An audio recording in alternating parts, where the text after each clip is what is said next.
Hey les bambins, j'espère que vous allez bien, en tout cas moi ça va nickel. On se retrouve aujourd'hui pour la 9e journée de Ligue 2.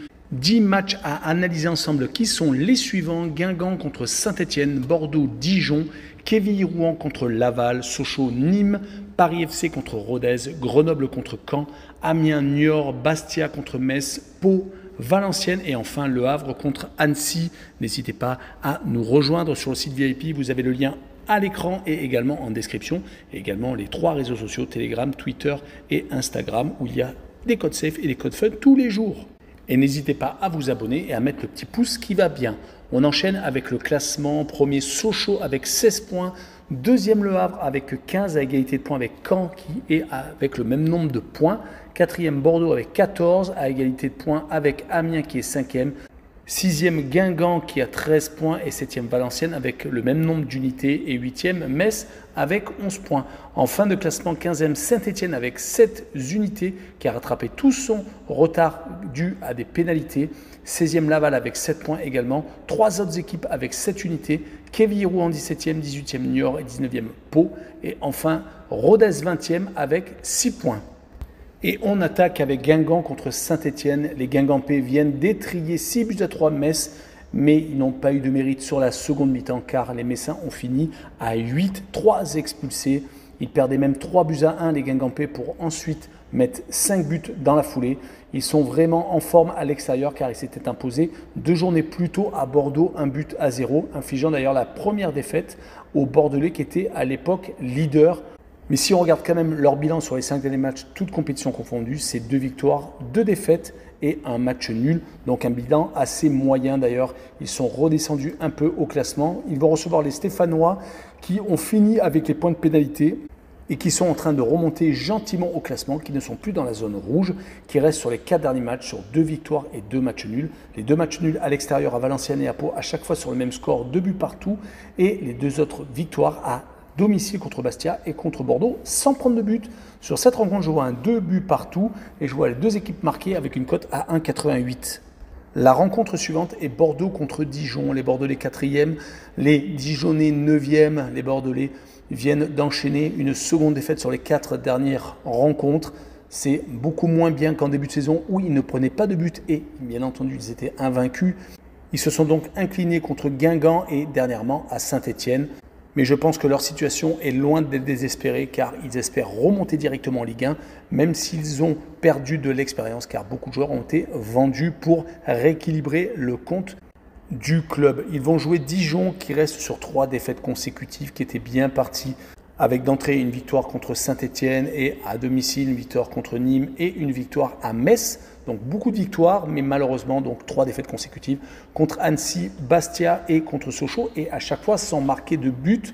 Ils sont un peu comme la saison dernière, très inconstants.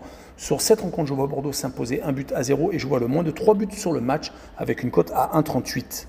On poursuit avec Quevilly-Rouen contre Laval. Quevilly-Rouen vient de s'incliner contre Annecy 1-0. Ils sont sur 3 matchs sans victoire. Mais le point positif pour Quevilly-Rouen, c'est qu'à domicile, ils ne perdent pas 3 matchs nuls et 1 victoire. C'est déjà pas si mal, même si à l'extérieur, malheureusement, leur inconstance les fait chuter au classement. Ils occupent actuellement une 17e place et sont donc relégables.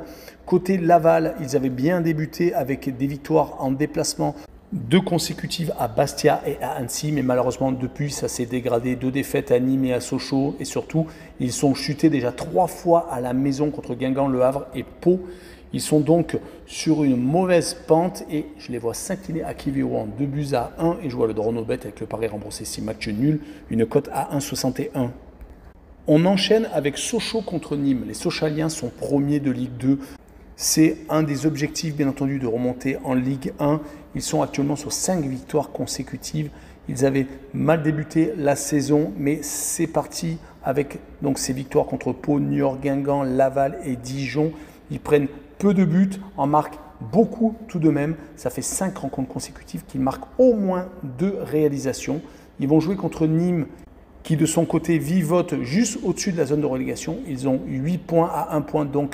Des 4 derniers, ils sont actuellement sur 3 matchs sans victoire et même 3 défaites sur les 5 dernières rencontres, toutes compétitions confondues. Les 3 défaites étaient à l'extérieur. À domicile, ils sont un peu mieux avec une victoire contre Laval et un match nul contre Bastia. Mais le problème, c'est qu'ils se déplacent à Sochaux et je les vois perdre 3-1. Par contre, la cote pour que Sochaux marque plus de 1,5 but est très intéressante. Une cote à 1,82. On continue avec le Paris FC qui rencontre Rodez. Le Paris FC est en milieu de tableau. Rodez est dernier de la Ligue 2. Les Parisiens viennent de s'imposer à Grenoble. C'est beaucoup mieux car il est resté sur 4 matchs sans victoire. S'était incliné à 2 reprises, dont une fois à domicile contre Bordeaux dans un des matchs au sommet qui aurait pu peut-être leur permettre d'accrocher le wagon de tête. Les 2 matchs nuls contre Caen et contre Amiens les avaient fait stagner. Donc cette victoire à Grenoble leur permet donc d'espérer peut-être remonter au classement. Côté Rodez, sur les 5 dernières rencontres, une seule victoire, c'était un déplacement à Bastia, 2 défaites et 2 matchs nuls. Mais leur bilan en déplacement est un peu mieux qu'à domicile. Sur cette rencontre, je vois le Paris FC tout de même s'imposer 2-1 et je vois le plus de 2 buts sur le match avec une cote à 1,61. Et on enchaîne avec Grenoble contre Caen. Les Grenoblois ne gagnent plus trop ces derniers temps. Une seule victoire sur les 5 derniers matchs. Ils restent même sur 2 défaites consécutives contre Amiens et le Paris FC, des équipes qui jouent le haut de tableau. Il va falloir se ressaisir à domicile avec une deuxième réception. Mais le problème est que Caen se présente et les Canets jouent la montée en Ligue 1.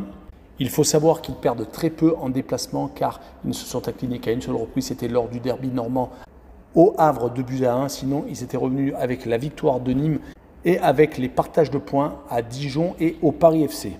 Mais on peut se rappeler tout de même que Grenoble n'est pas ridicule chez lui car ils avaient battu Sochaux et Nîmes et avaient fait match nul contre Bordeaux. C'est pour cette raison que je vois le 1 but partout entre les 2 formations et je vois le away no bet avec le match nul remboursé 6 victoires de Caen à l'extérieur avec une cote à 1,59. On passe à Amiens contre Niort. Les Amiénois sont super solides à domicile, un peu comme la saison dernière où ils avaient réussi à remonter une pente descendante. Ils sont depuis le début de la saison sur 3 victoires et un match nul. On réussit donc à battre Annecy, Bastia et Grenoble et faire match nul contre le Paris FC.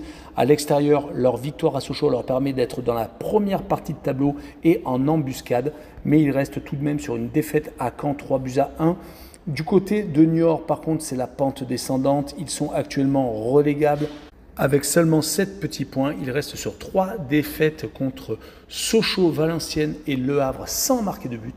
Et un match nul leur a permis de rapporter tout de même un petit point de cette période avec un 3-3 à Kévy-Rouen. Mais sur cette rencontre, je les vois s'incliner 2-0 et je vois Amiens marquer le plus de 1,5 but sur le match avec une cote à 2,03.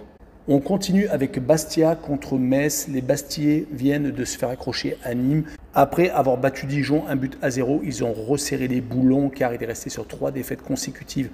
Ça leur permet de refaire un peu surface et de réintégrer le milieu de tableau. Ils sont à 1 point maintenant de Metz qui de son côté a échoué totalement contre Guingamp en prenant 3 cartons rouges. Ils menaient tout de même 3-1 comme je vous l'ai dit un peu plus tôt. Mais sur les 5 derniers matchs, ils n'ont gagné qu'une fois, c'était à Rodez 4-1. Et ont fait 2 matchs nuls et 2 défaites car ils avaient perdu leur première rencontre à domicile contre Dijon lors de la 5e journée.